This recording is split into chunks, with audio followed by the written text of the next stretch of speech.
얼마 전에 캐나다에 관련된 통계를 본 적이 있습니다.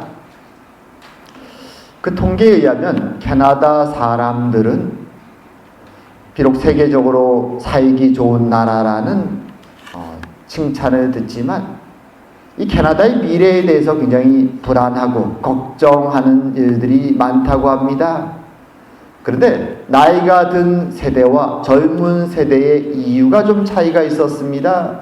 나이가 든 세대들은 세계적인 환경으로 인한 재해 또는 민주주의 시스템이 흔들리는 이 세상의 모습을 보고 그런 좀 큰 걱정을 하고 있다면, 젊은 세대들은 당장 자신들이 먹고 살아야 되는, 아무리 돈을 벌어도 집을 살 수 없는 이 돈과 재정에 대한 걱정으로 미래의 걱정을 하고 있었다라는 통계를 보았습니다. 사실 젊은 세대들은 그들의 현실을 보고 걱정하고, 말하면 물질적인 것에 대한 걱정이 그들의 마음을 가득 채우고 있죠. 그리고 다른 한편으로 젊은 세대들은 자신의 영적인 문제에 대해서는 관심이 없습니다. 교회에 가지 않죠. 이것은 캐나다만의 문제가 아니라 전 세계적인 현상입니다. 한국에도 통계를 보면 교회를 가는 사람들이, 특히 젊은이들이 점점 빨리 줄어들고 있습니다. 교회만이 아니라 종교 전체의 통계를 보아도 인구의 60%가 이제는 무신론자들이라고 합니다. 신앙에 관심이 없죠. 그래서 불교도들도 숫자가 굉장히 많이 줄었습니다. 그래서 기독교든 또는 천주교든 불교든 모든 종교 사람들이 앞으로 우리의 미래가 어떻게 될까 걱정이 많습니다. 그리고 여러 가지로 궁리들을 합니다. 그런 궁리 중에 한국에서 본 소식에 의하면 한국의 불교 관련자들이 불교의 좀 부흥을 위해서 한 가지 아이디어를 냅니다. 그것을 보고 좀 흥미롭다는 생각을 했는데요. 어떤 아이디어냐? 일반인들이 쉽게 절에 와서, 산속에 있는 절에 와서 절에 있는 생활을 좀 체험할 수 있도록, 그래서 그 이름을 템플 스테이라고 불렀습니다. 일반적으로 절에 있는 사람들이 행하는 채식을 하고 그리고 같이 수행을 하고 명상 시간이죠. 명상의 시간을 갖고 또 자연 속에서 자연을 바라보고 하는 그 며칠의 시간을 프로그램으로 만들어서 돌리는 것이죠.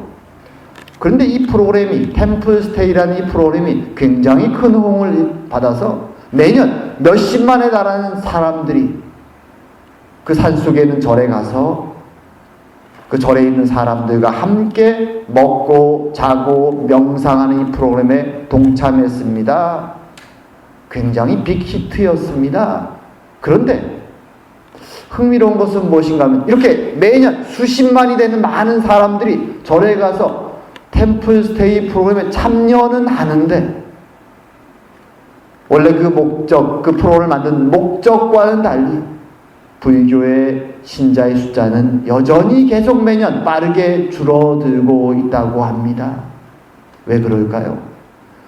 좀 더 불교를 포교하려고 이 프로그램을 만들었는데, 그리고 프로그램이 성공적으로 수십만의 사람들이 매년 와서 참여를 하는데 불교 신자는 매년 줄어들고 있습니다. 무슨 일일까요? 이것은 어떤 면에서 오늘날 일어나고 있는 종교의 세속화 현상이라고 학자들은 말합니다. 세속화, secularization 이라고 얘기하죠.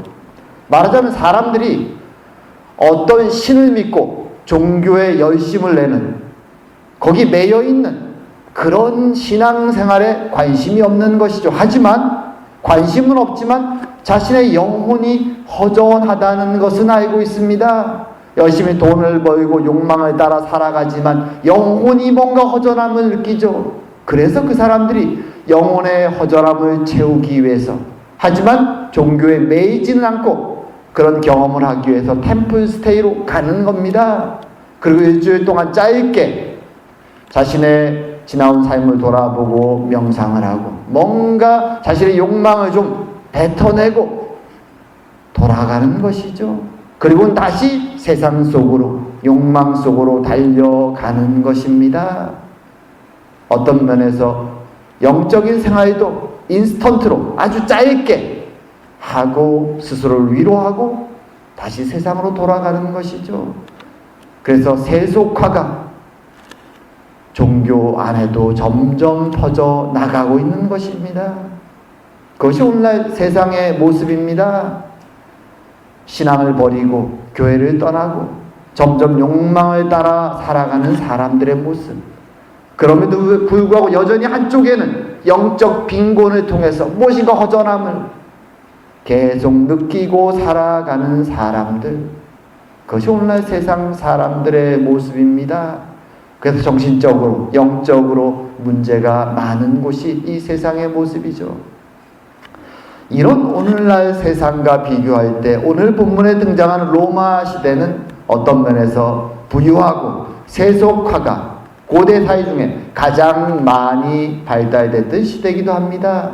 겉으로는 그리스와 로마의 올림푸스 신들을 섬기는 듯한 종교적인 틀은 있지만 실제 그 내용을 들어가 보면 여전히 돈과 명예와 권력을 쫓아 세속화된 세상이 바로 이 로마 시대였습니다.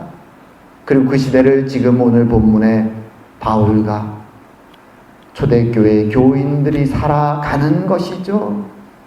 오늘 이 본문을 보면서 오늘날처럼 세속화되어 있던 그 시대 속에서 소수인 크리스찬들은 어떻게 지혜롭게 하지만 동시에 순결하게 믿음의 삶을 살아갈 수 있었을까?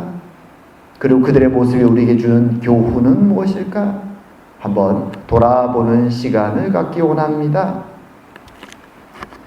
자, 오늘 본문에 등장하는 사도 바울은 2년 동안 에베소 지역에서 지도에 보면 가장 가운데 동글라미 서놨죠. 빨간색으로. 거기가 에베소 지역입니다. 오늘날로 말하면 터키 지역입니다. 터키 지역. 뭐 투르키에 이렇게도 부르는데 새로운 말로. 자, 이 지역에서 2년이 넘게 사역을 하고 이제 사도 바울은 자신이 이전에 많이 교회들을 세우고 개척했던 동글라미가 2개 더 있죠. 위쪽에 있는 곳 빌립보라고 써져 있는 지역이 오늘날로 말한다면 마케도니아 지역입니다. 알렉산더 대왕이 태어난 곳이죠. 그리고 그 밑에 있는 고린도와 아덴이라고 쓰여진 지역이 오늘날로 말하면 그리스 지역입니다. 이 지역을 한번 이미 2차 전도여행 때 거쳐갔죠. 사도 바울은 다시 한번 이제는 2년이 넘었기 때문에 에베소 사역을 정리하고 자신은 한 교회의 목회자가 아니라 순회 전도자이기 때문에 다시 그 지역들을 방문해서 성도들을 격려하고 위로한 뒤에 예루살렘으로 돌아갈 것을 결심합니다. 그래서 디모데와 에라스도를 먼저 보내고 자신도 이제 곧 떠나려고 준비를 하고 있었습니다. 그때 오늘 본문에서 보면 일어나는 큰 소동이 이 에베소에 일어납니다. 거의 폭동이라고 말할 수 있죠. 폭동. 어떤 폭동이냐? 기독교인들을 붙잡아서 없애려고 하는 아주 거센 폭동이 일어납니다. 근데 보통 그동안은 폭동이 일어나는 폭동을 주로 누가 일으켰습니까?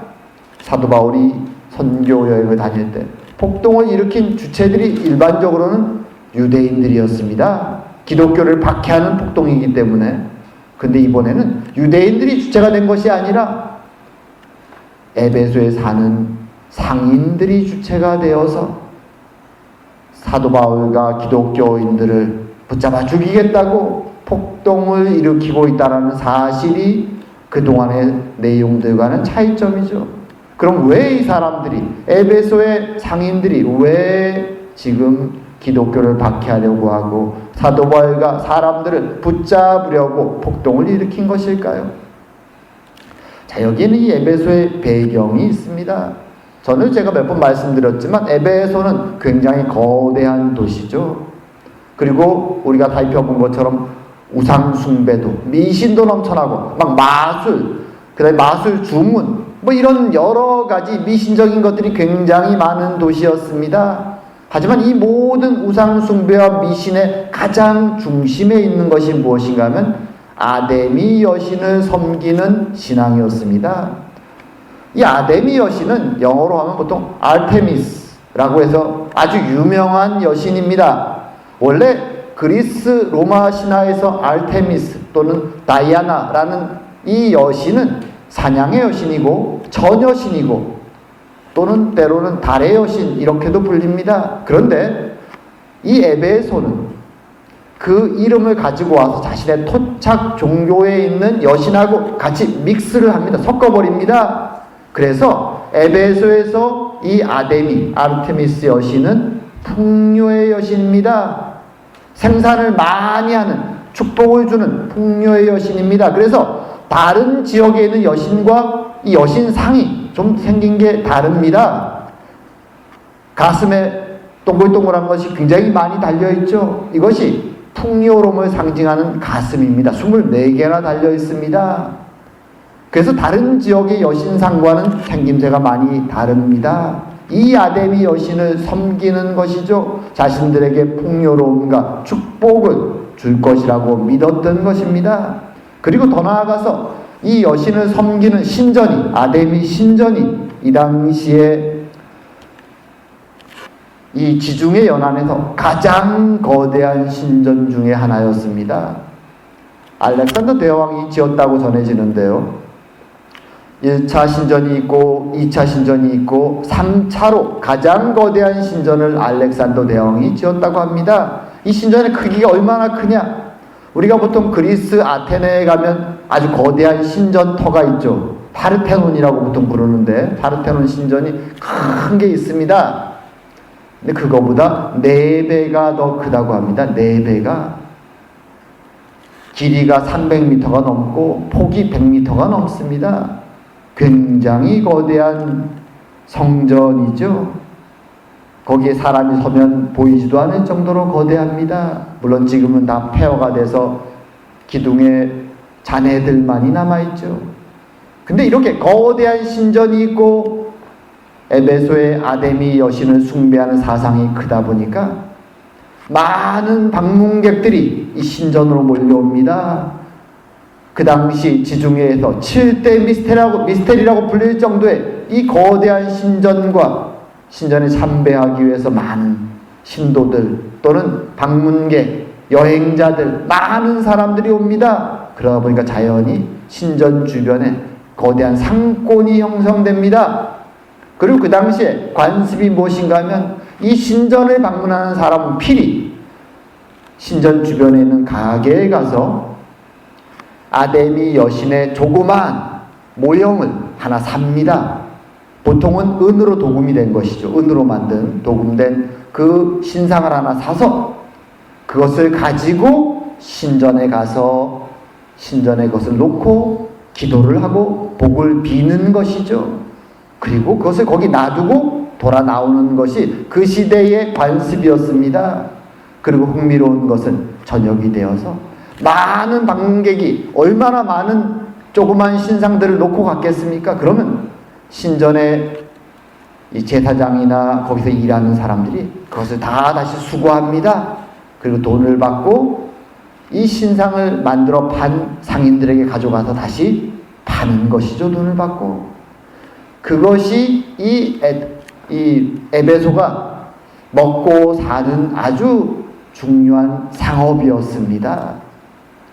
자, 그런데 사도 바울이 등장하고 기독교인이 많아지면서 이 상업에, 이 큰 비즈니스에 문제가 생깁니다. 뭡니까? 기독교인들은 우상 숭배를 금지합니다. 그러니까 조금씩 방문객이나 이 우상을 사는 사람들의 숫자가 줄어드는 것이죠.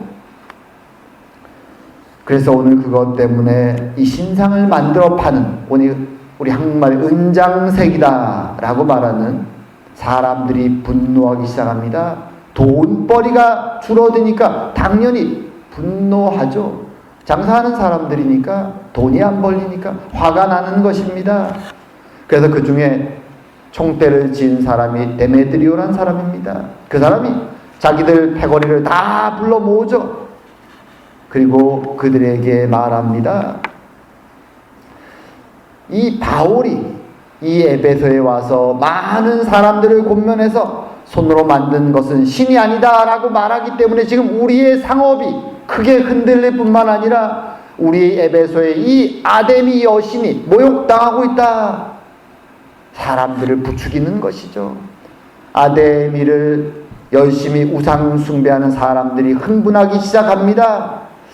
우리 한국에도 이런 예들이 많죠. 시골에 가면 산신당들이 다 있습니다. 근데 누가 타지인이 와서 시골 마을에 있는 산신당에 가서 그 신상을 부순다거나 해코지를 하면 마을 사람들이 굉장히 분노합니다. 왜냐하면 자신의 마을에 복을 주는 이 산신당을 부수면 자신들이 벌을 받을 것이라는 생각을 하기 때문이죠. 똑같습니다. 에베소 사람도 자신들이 섬기는 아데미를 누가 모욕하면 자신들에게 벌이 떨어질 거라고 생각하자 분노하는 것입니다.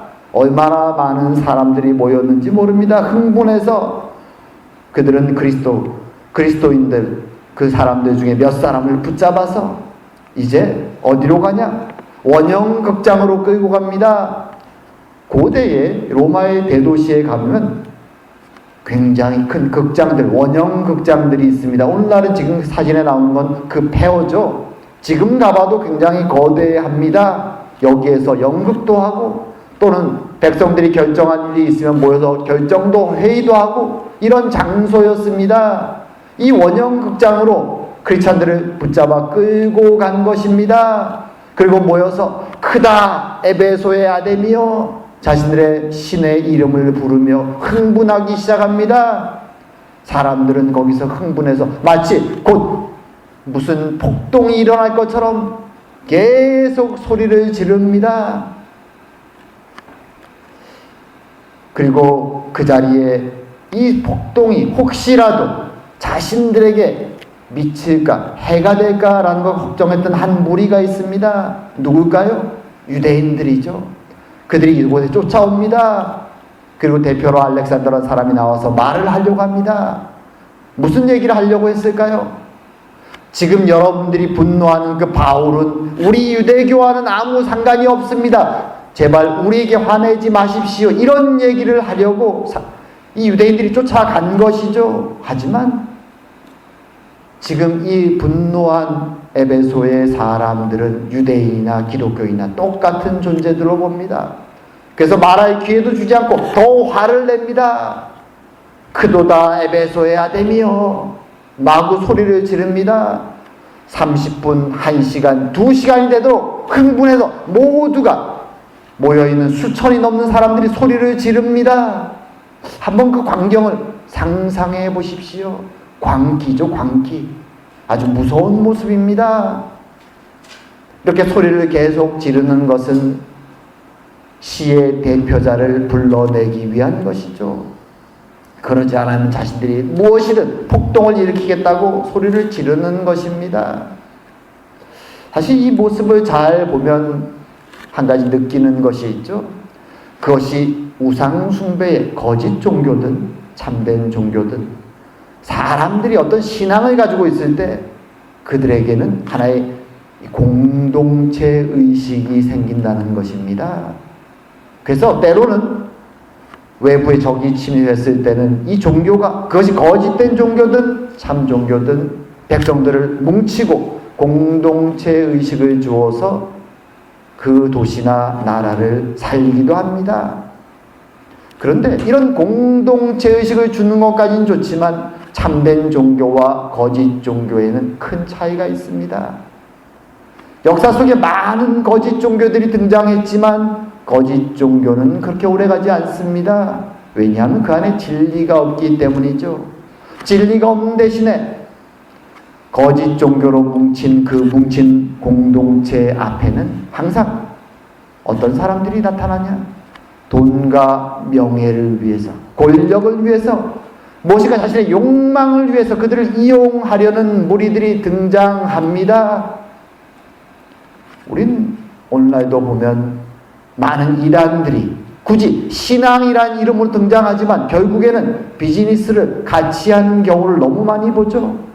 왜냐하면 거짓된 진리이기 때문에 모인 그 공동체를 이용해서 무엇인가를 해야 되니까 결국 욕망으로 가는 것이죠. 돈을 버는 쪽으로 가는 것입니다.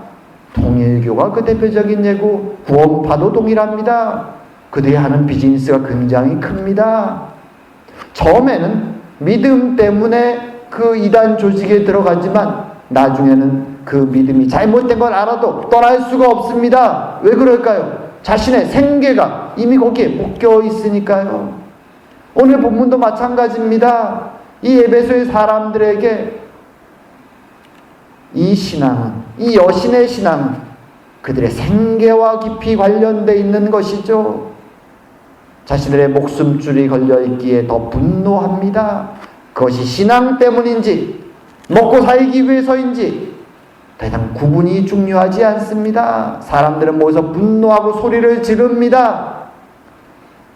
어떤 면에서 바울과 그의 친구들은 큰 위기에 동참한 것입니다. 바울은 이들을 대표해서 앞으로 나가길 원하지만 주변에 믿는 자들과 많은 사람들이 그를 말립니다.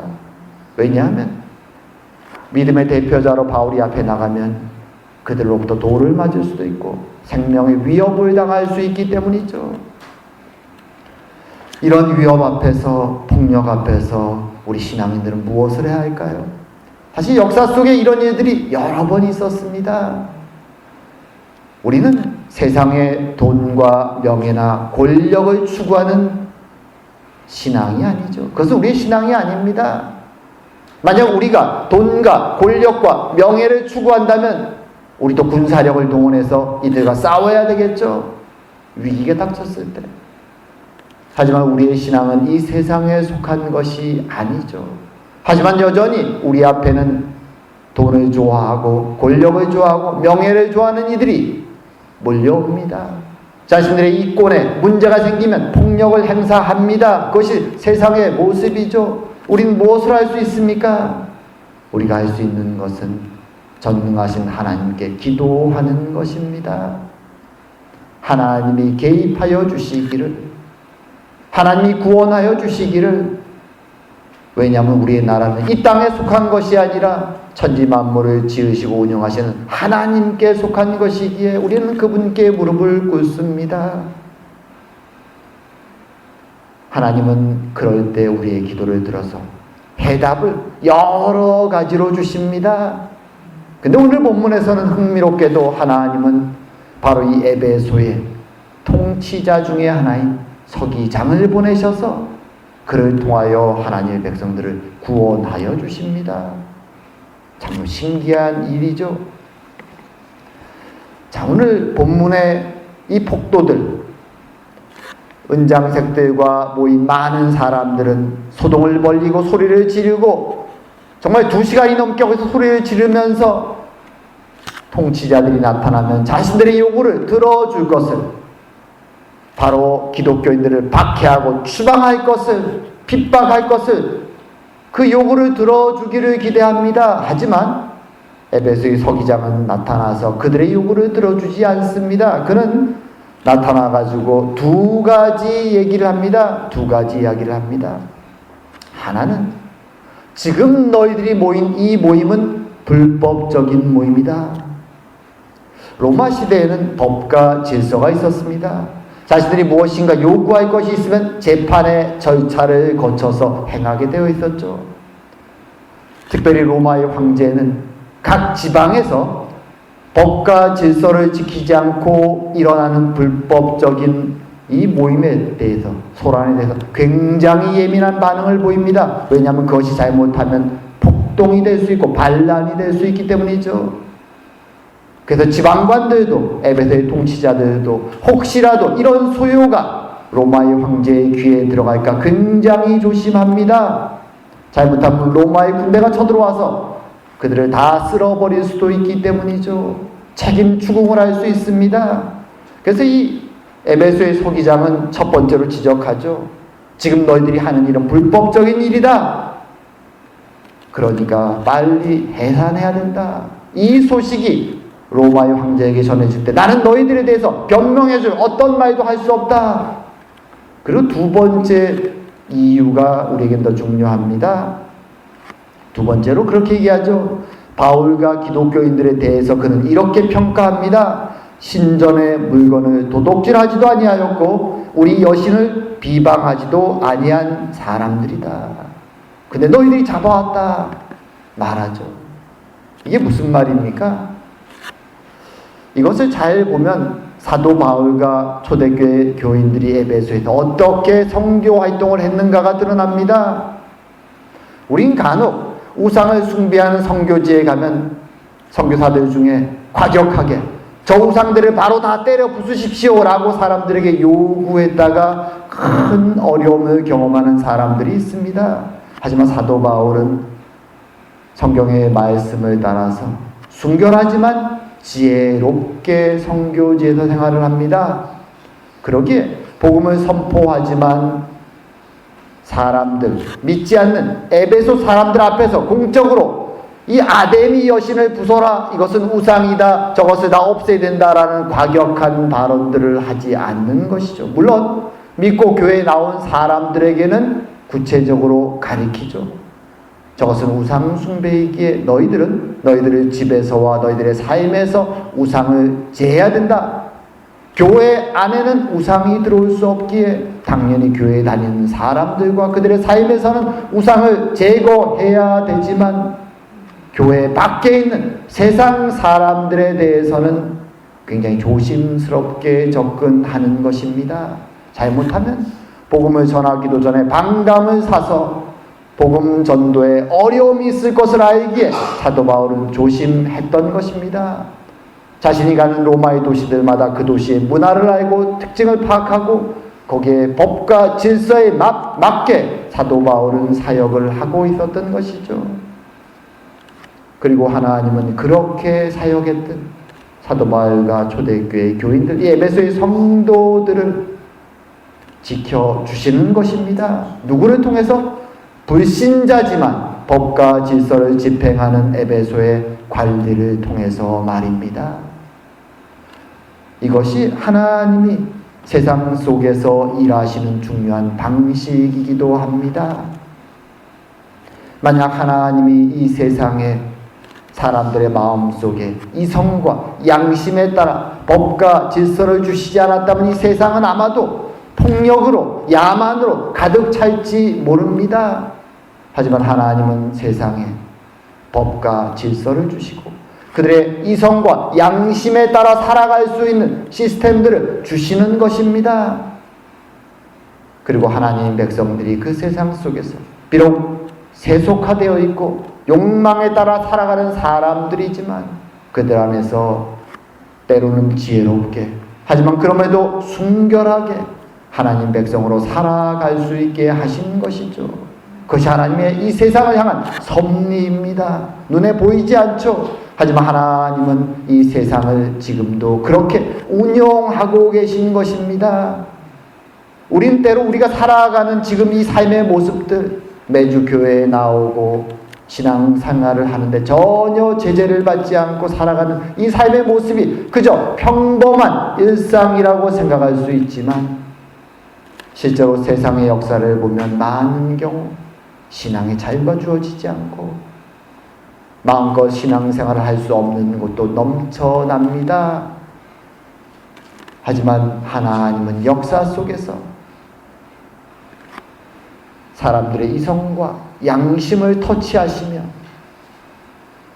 세상을 법과 질서 있게 만들어 오셨던 것입니다. 그 섭리 속에 하나님의 백성들이 하나님을 양심의 자유에 따라 신앙의 자유에 따라 믿고 섬길 수 있도록 오늘날 만들어 주신 것입니다. 그러기에 우리는 우리의 매일의 일상이 여전히 눈에 보이지 않는 하나님의 섭리 속에 있음을, 은혜 속에 살아가는 것임을 감사하며 내가 태어나서 살아가는 이 땅 캐나다의 백성으로서 캐나다의 법과 질서에 따라서 살아가며 그 속에서 하나님의 영광과 은혜를 드러내며 살아가야 되는 것입니다. 하나님은 우리에게 지혜와 순결의 삶을 요구하시는 것이죠. 이제 말씀을 맺을까 합니다. 오늘 본문 속에서 사도 바울과 에베소의 교인들은 우상이 넘치고 욕망이 넘치는 그 땅 속에서 큰 위험에 봉착합니다. 우상 숭배하는 자들이 자신들의 생계의 위협을 느끼자 분노하며 폭동을 일으키며 기독교를 박해하고 핍박하려고 하는 큰 위험에 봉착하죠. 하지만 그 위험 속에서 하나님은 여러 가지로 개입하실 방법이 있지만 그 중에서 오늘 본문에서는 세상의 관리를 통하여, 비록 그는 불신자지만 그의 이성과 양심을 통하여 하나님의 백성들을 구원하여 내십니다. 그것이 오늘 본문에 드러나는 하나님의 섭리입니다. 오늘날 우리들이 살아가는 세상도 욕망이 넘쳐나는 세상입니다. 사람들은 욕망에 따라 살아갑니다. 하지만 이 세상은 인류 역사 어느 때보다도 법과 질서가 가장 잘 잡혀있는 시대입니다. 하나님이 개입하지 않았다면 지금 이 세상은 이런 모습이 아닐 것입니다. 물론 역사 속에 어려움도 많았습니다. 로마 시대에도 박해로 많은 이들이 죽었고, 또한 한국에서도 심지어 많은 선교사들과 복음을 전하던 자들이 순교당한 역사를 우리는 알고 있습니다. 하지만 그런 순교와 희생을 통하여 서구 사회와 전 세계 속에 이제는 성경에 기록된 도덕과 윤리와 양심의 원칙이 어느 나라를 가나 모든 사람에게 이제는 당연한 것으로 인정받는 기적과 같은 일들이 벌어진 것입니다. 그것이 하나님의 섭리죠. 만약 우리가 200년 전 조선 땅에 태어났다면 얼마나 삶이 달라졌을까요? 하나님은 섭리 속의 역사를 지금도 운영하고 계신 것이죠.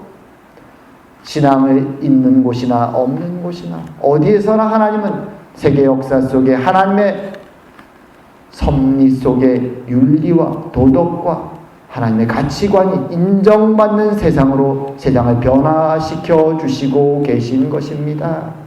그리고 그 속에서 우리는 감사하게 오늘 하루를 살아가고 있는 것이죠.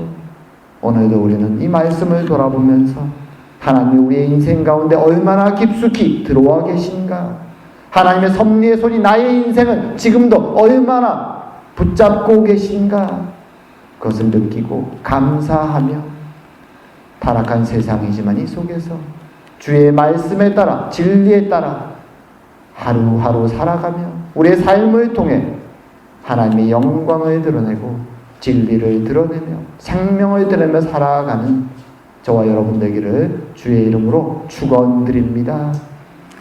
기도드리겠습니다. 사랑과 은혜의 하나님 아버지, 오늘도 에베소에서 위기에 처했던 하나님의 백성들을 세상의 손을 사용하셔서 구원하시는 은혜의 모습을 우리에게 보여주시니 감사드립니다.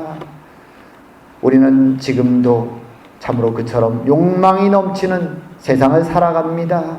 하나님은 눈에 보이지 않지만 그러하지만 그 옛날 에베소에서 그 하나님의 백성들을 구원하신 하나님은 지금도 여전히 이 세상을 주관하시며 인도하시며 하나님 백성들을 보호하시며 하나님의 섭리 속에 인도하여 주신 것을 알기에 주님 다시 한번 그것을 보고 감사드립니다.